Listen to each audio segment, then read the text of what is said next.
There are obviously a myriad of scrapes that are available for bassoon reed. These are two sort of hypothetical types of scrapes we have on the bassoon reed. The parallel scrape features a quick sort of tip area and then is largely, in its more accentuated form, from the heart all the way back, is pretty much the same thickness. Now obviously you have reeds that are a compromise of these two. The slope shape, again, you've got the tip area, but from the heart area it slopes on up to where we find the bark or the area of the first wire. And as I mentioned, some of the sloped or pyramid shapes will not feature a collar at all or an abrupt area in this area here. I prefer the term sloped, and I'll be using that in here, but we have other reed makers that prefer the term pyramid as their shape for that. Now we're going to talk a little bit about the aperture of the reed. The aperture is what you see when you look at the tip of the reed or the opening of the reed. And here we have two different types of apertures. We have one aperture that basically is a single curve, and then we have another aperture where we have a curve that reverses direction. See right where the arrows point? We've got a change in direction, a little more complex curves to this particular type of aperture, and we call this area of change the point of inflection. And these two reed types will vary in the type of reed response, the type of response you'll have, and they do produce different types of reeds that we'll discuss later on in this video series.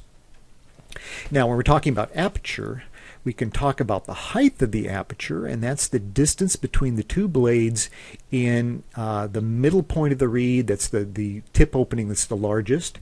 And we can also talk about the width of the aperture. That is the point at which air is allowed to still go into the reed. You see right here at the edge here where it's all black, that part of the reed is not allowing through air, and that part is not participating at least as much in vibration, but this part is allowed to freely vibrate as so in the center section. So when we talk about its aperture width, this is the width that is actually vibrating as a surface. Well, this becomes important, particularly for the reed with points of inflection. You can see how in number 1, 2, and 3, the width of the aperture, as well as the height, varies considerably. And in fact, this is the fantastic thing about a bassoon reed, particularly one with points of inflection, is you are creating, as it were, multiple reed shapes, multiple reed sizes. And by reforming your embouchure on the reed with various pressures of your embouchure on the reed, you're actually changing the vibrational surface area of the reed. So here we're looking on, and obviously this is a little bit too open as a reed aperture. You probably won't find many reeds that will work with an aperture like that, but it's highly stylized just so you get the idea. So we've got a large aperture here, and you know that the width of the aperture is greater than the width of this aperture. And here we've got a much smaller aperture width. So the vibrational area of this particular reed, this number 3 aperture, is right in this area. This part does not participate as much in the vibration.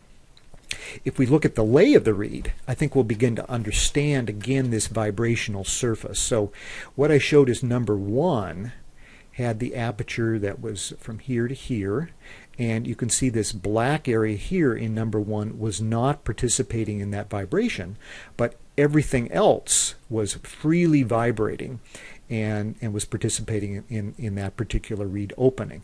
Now as that reed opening closed to the second aperture, this second shaded area was closed off here and here, and neither of these vibrated freely, and this area all vibrated freely.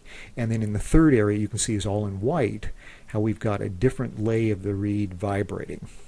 We'll discover later that the smaller the vibrating area of the reed, the more it favors the higher register. The larger the vibrating area of the reed, the more it favors the low register. So really the number 1 aperture would be where you're playing with as loose an embouchure as possible, generally playing in the low register. The number 3 aperture would be where your embouchure has exerting more force on the reed and therefore is playing more of the high notes in the higher register. If we look at a reed with no points of inflection, it's different in that although the aperture height changes, there is generally little difference in the width of the aperture. So the reeds without points of inflection, despite the fact that you increase the embouchure pressure on the reed, it still freely vibrates along a large surface area. Now, so here's a comparison side by side with the openings of the reed. And again, you can see that reed number 3, we got a very small aperture here with a reed with inflections, with points of inflection, and then still a pretty large aperture. The height has changed, but again, the width is pretty much the same for that particular reed aperture.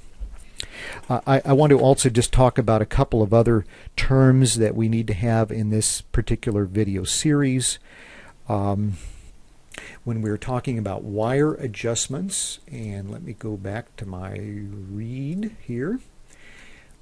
If you round out a wire, that will be rounding out, that will be making the tube rounder. That would be squeezing with your pliers on each side of the reed.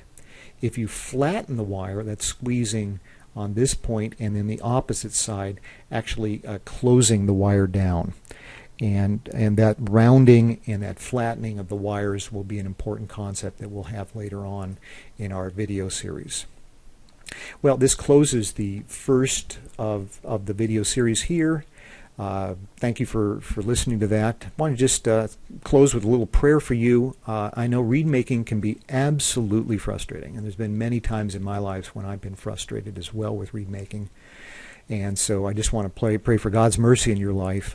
Lord, I just would pray that those that are working on reeds now, they're learning these new skills, you'd be blessing them, God, and you'd be helping them to understand these concepts and to quickly master the making of reeds.